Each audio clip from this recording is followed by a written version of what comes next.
Olá, eu sou o Thiago Queiroz, pai de 3, educador parental, e como muita gente gostou demais dos meus vídeos sobre masculinidade, estamos aqui para falar novamente sobre isso. Por quê? Porque é importantíssimo, não é verdade?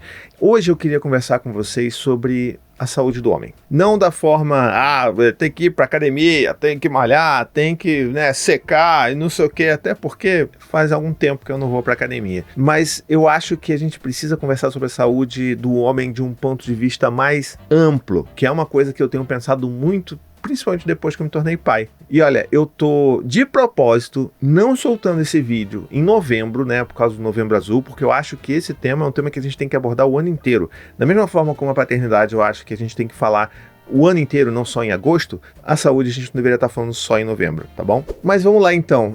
A gente sabe, por exemplo, que 42 homens morrem todos os dias em decorrência do câncer de próstata, e mais 3 milhões de homens vivem com essa doença. Tá bom? Isso são dados, e a gente sabe disso. E por mais que esse número seja realmente assustador e que a gente realmente se empenhe em falar sobre isso em novembro, eu acho que tem uma dimensão muito mais ampla aí sobre a saúde do homem que nós não costumamos olhar, Então, assim, passando aquele momento ali do novembro, das piadinhas idiotas, vai levar a dedada aí, chegando na idade aí, não vai se apaixonar não, hein? E assim, é uma coisa que já deveria ter sido erradicada da face da terra, da forma como os homens se comunicam, se enxergam, mas ok, a gente ainda tem que conviver e desconstruir essa masculinidade super tóxica que...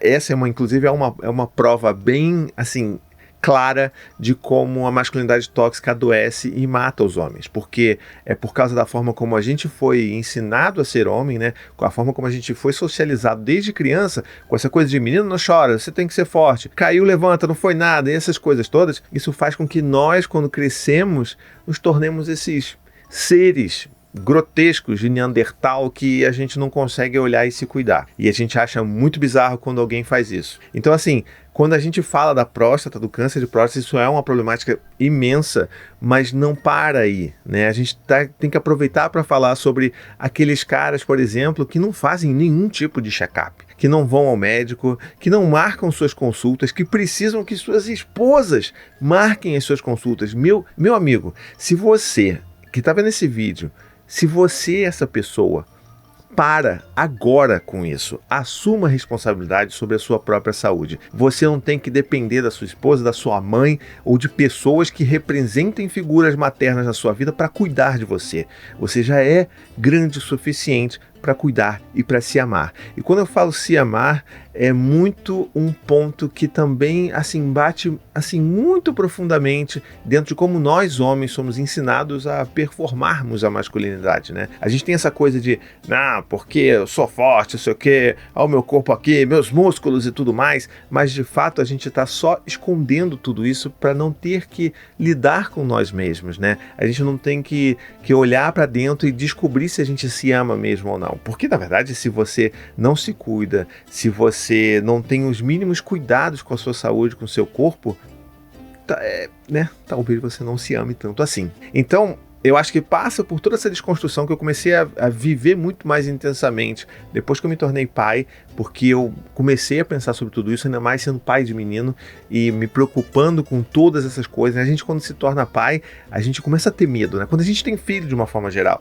a gente começa a ter medo pela nossa própria vida, porque caramba, por mais que a gente não controle isso tanto, mas a gente começa a ter mais cuidado, porque a gente começa a ter mais medo, E eu acho que esse é um processo que a gente tem que ter e tem que expandir, porque muitos homens continuam não se cuidando.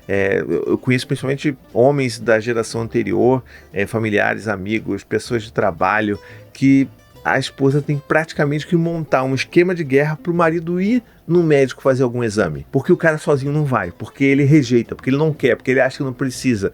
E de onde vem isso? De onde vem essa maluquice, na verdade? E aí você tem que parar para pensar que não é só isso, A saúde, o cuidado com o corpo, ele passa também, por exemplo, por se alimentar de uma forma mais saudável, coisa que eu também comecei a fazer depois que eu me tornei pai. E a gente precisa começar a cuidar do nosso corpo, da saúde dessa máquina daqui. E não tem que ficar dependendo dos outros, sabe? Outra coisa, por exemplo, por que o skincare, quando é feito em homens, normalmente é associado só a homens gays? Por que só os homens gays têm que se preocupar com a sua própria pele? Por que o homem tem que ter essa aparência rústica, essa cara esturricada, cheia de, sabe, toda esquisita, o cabelo esquisito, a barba esquisita. Por que o homem não pode se cuidar? E se ele se cuidar, por que ele tem que montar toda uma história, uma narrativa para justificar aquilo, sem que aquilo fira de fato a sua sexualidade? Como se isso de fato, né, ditasse alguma coisa. E eu falo isso muito assim, dessa cultura das barbearias modernas e rústicas, e é como se fosse uma grande ode à masculinidade frágil dos homens, né? Um grande lugar que você vai lá para se cuidar, para receber uma massagem no rosto, bota ali uma toalhinha ali quente na sua cara, faz uma massagem no seu cabelo, uma massagem no seu rosto, dá uma hidratada, não sei o que, hidrata os fios da barba,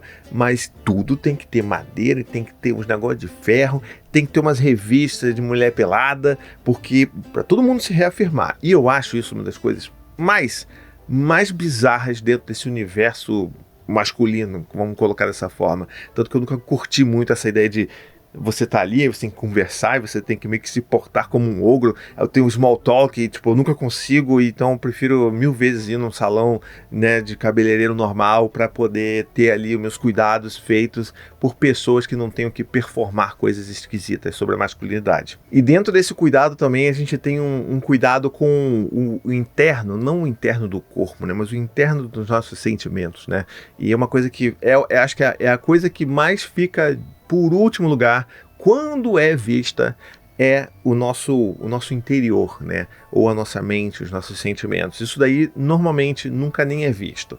E eu falo isso do ponto de vista de, tipo, por que a gente não consegue olhar para o espelho, não consegue falar coisas gentis para nós mesmos? Por que a gente tem sempre essa dificuldade, tem que falar coisas rudes e grosseiras e coisas de brutamonte que a gente tem que falar para nós mesmos, né? Como uma forma de dar ânimo para nós conseguirmos atingir os nossos objetivos. Por que é tão difícil para o homem fazer terapia? Então, quando a gente fala sobre tudo isso tudo tem a ver com a saúde do homem. A saúde mental do homem é uma das coisas mais assim deixadas de lado do mundo. Se você acha que o seu companheiro, por exemplo, que está aí, ele não cuida da saúde dele, não vai fazer um exame de cardiologista, não vai fazer nada, imagine a saúde mental dele, né? Porque pra quê? Terapia é coisa de mulherzinha, coisa de maluco, é coisa de quem não é, eu não tenho tempo. E aí a gente tem toda essa construção, né? Essa narrativa de como que o homem, das justificativas pelas quais o homem não consegue se cuidar. Ah não, porque eu trabalho muito, porque eu preciso fazer isso. Ah não, porque eu tenho outras prioridades, porque eu tenho que fazer isso, porque eu tenho que fazer aquilo. E o cara nunca se cuida e vai se deteriorando por dentro, né? E isso é muito preocupante, porque,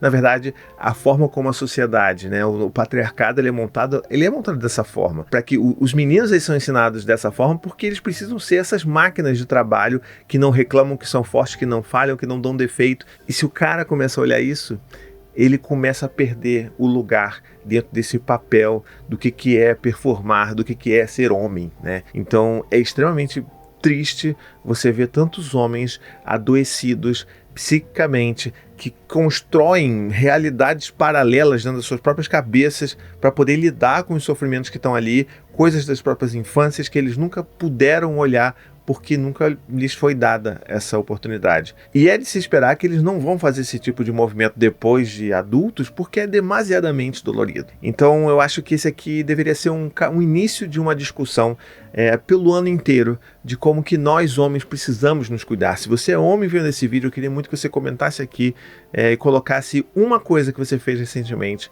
para você cuidar da sua saúde. Eu vou dizer uma aqui que, na verdade, eu parei no início da quarentena e retomei recentemente, que é o meu momento de meditação, o meu momento de olhar para dentro, com atenção plena e voltar e retomar esse movimento para dentro de mim, que tem sido muito, muito bom. Isso tem me ajudado, me destravado em inúmeras partes da minha vida.